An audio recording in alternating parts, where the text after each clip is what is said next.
Man, bro, I don't know why I came back across this little clip, you heard me?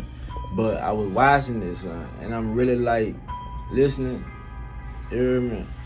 And everybody know, y'all know I TW. You heard me? I ain't trying to get no clout or none of all that, so I ain't even gonna say his name, you heard me?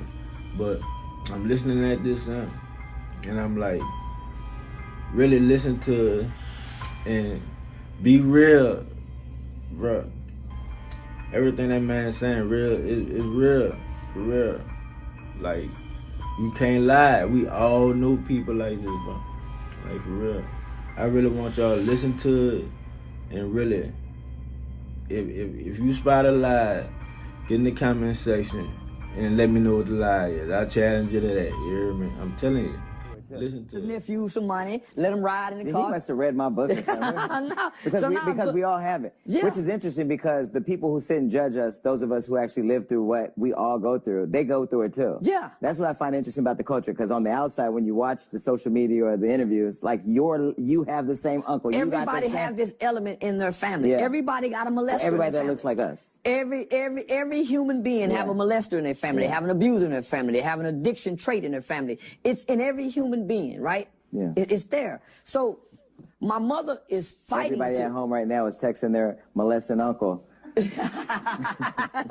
So my mother is fighting to keep us from this.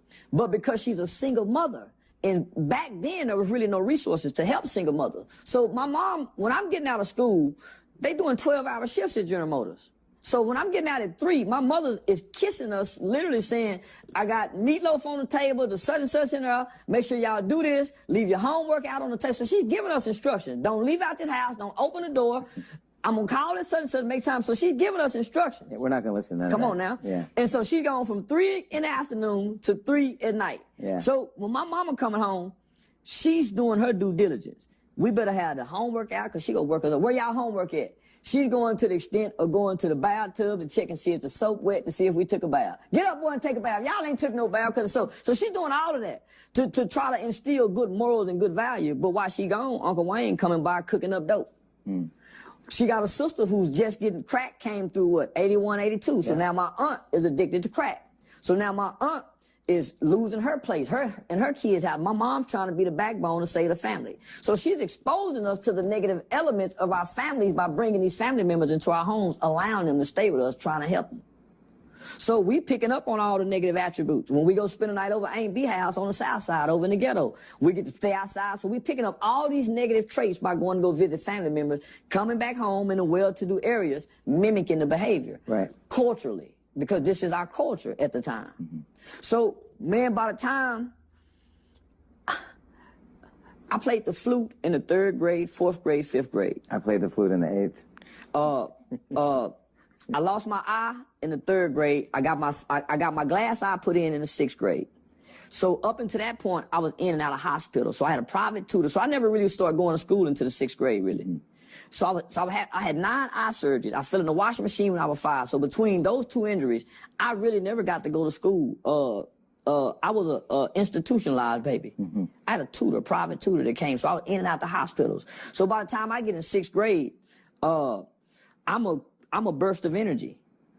I'm a burst of energy. But also, you had been sheltered, so to an extent, so now there's this newfound freedom. Yeah, there's a newfound freedom. So with this newfound freedom, I remember when Colors came out. I had just got this newfound freedom. See, we the same age, so everything you're saying, when Colors came out, that was the one movie in the theater in our community where they killed somebody in the theater. Yep. That's the first time ever. So, man, this was a phenomenon. So, I done saw my Uncle Butch. I done saw my Uncle Boosie. I done saw Uncle Wayne. And plus, I done been to Aunt B house to see some of this on television, what I saw in real life. And the thing about children, they can't decipher what's real from television. So, when a kid is watching somebody die on TV, they really think that person is dying because of the lack of brain development. It's hard for a kid to turn off TV and say that wasn't real. I don't care what you say. Right.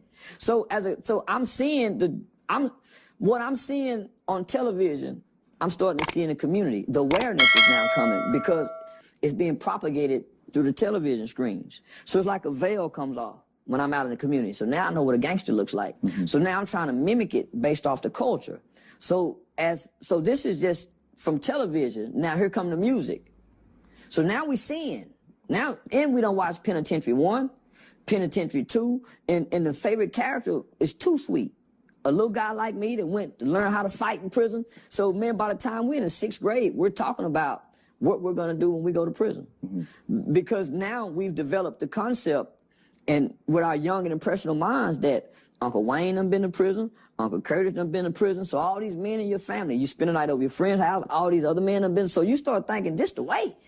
Because now it's being propagated to you as a kid. But is that what led you on your path? Yeah. So you were influenced by your surroundings. Yeah, my surroundings in television. Because when my mother, I'm a kid that grew up watching television raise me, and I'm fascinated by the gangster, the negative stuff, because my uncles and them is exposing me to things. So I'm already impressed by it. So when I see it in real life, man, I'm fascinated by a guy that seems to be like what I see on television, like this. So I'm drawn to it because your mind is young and impressionable, and these are the guys who you idolize in your homes. So when you spend a night over your friend's house, you start looking at their uncles and their daddies to see if they got the similar traits. Guess what? They got the similar traits. His dad, oh, your daddy just getting out of jail too? Man, that's my brother. Well, and in our community, people glorified it. Come on now. Yeah. So a pimp, my uncle being a pimp and beating women, it wasn't shamed upon.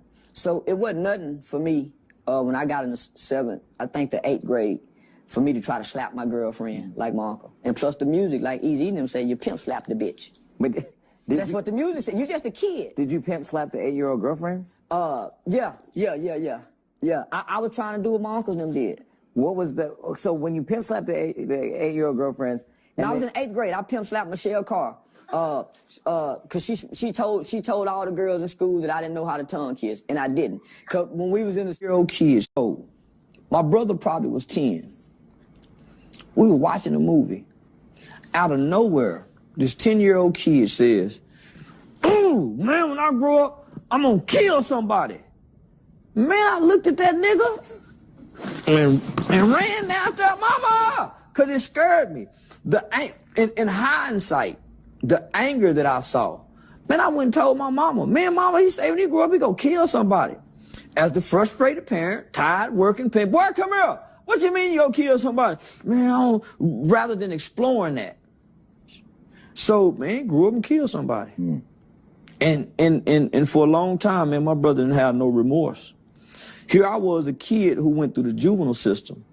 And because I went through a different environment, I went through a different program, we had psychiatrists, we had psychologists.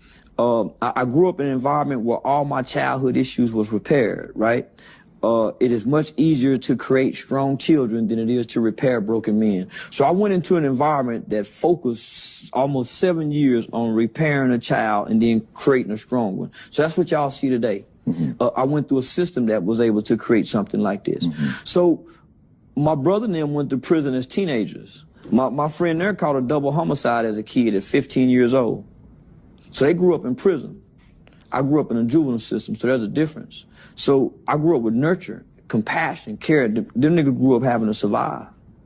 So my brother, I had to cut my brother off because here I am working with children. I'm working with victims groups. And I remember my brother telling me specifically that he didn't have no empathy for the guy he killed because it was street and drug related. And I remember telling him that there's no way God would ever let you out of prison if you don't have no empathy, if nothing for his mother. My mother, she would always tell us, no matter how hard it got when we locked up, she said, at least I can still come see y'all. The other people can't come see their loved ones.